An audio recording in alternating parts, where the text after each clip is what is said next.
அனைத்து தேசாந்திரிகளுக்கும் வணக்கம். இன்றைக்கு வந்து யாழ்ப்பாணத்தில் ஓடக்கரை என்ற இடத்துல வந்து ஒரு ஃபேமஸான அப்பமும் தோசையும் சொல்கிற ஒரு இடம் இருக்குது. ஒரு வயசு போன ஒரு அண்டி தான் சொல்கிறா. ஸோ அதுக்கு வந்து சாரங்கன் ஏற்கனவே போய் ஒரு வருஷத்துக்கு முன்னே ஒரு ரிவ்யூ செஞ்சுருக்கான். அந்த வீடியோ தான் பார்க்க போகிறோம்.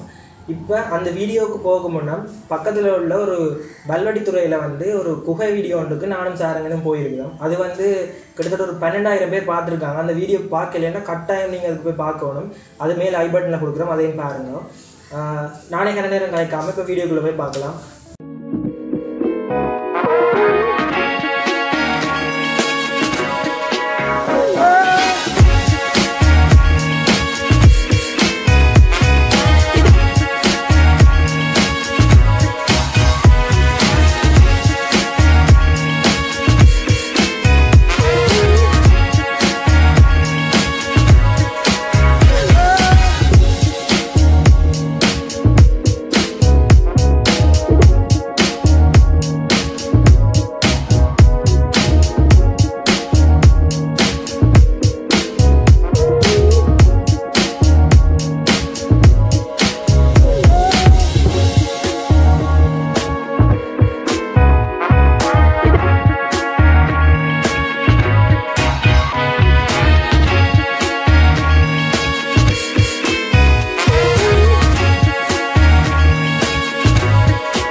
தோசை உடனடியாக வந்து கட்டி கொண்டு போக வேண்டிய பள்ளிக்கூடம் இந்த நேரம் சாப்பாடு இப்போ தேவையான உடனே இதில் வந்த உடனே எங்களுக்கு தோசை கிடைக்கும். இடியப்பமோ இட்டலியோ இப்படி தேசி இருக்காது, அவரிடம் இருக்கா, கடையில் ஓடி இருக்காது. டவுனுக்குள்ளே போனாலும் கடையில் கட்டலாம், நான் இப்படி செய்ய மாட்டேன்.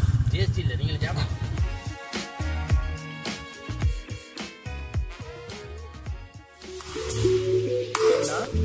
தோசை எவ்வளோ நல்லா இருக்குன்றது தோசை தந்தோடனே முடிகிற அளவில் இருக்குது.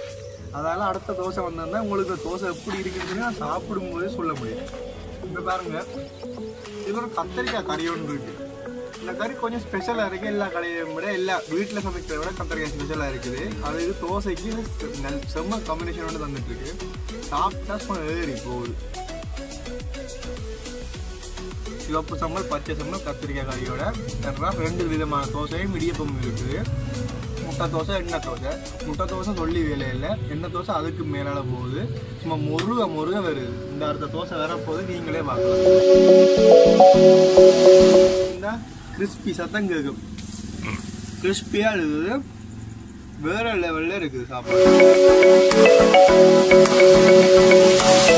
இது வந்து கருத்தித்துறையில் ஓடக்கரை வீதியில் இருக்குது. இந்த கடை வந்து ட்ரை பண்ணுங்கள்.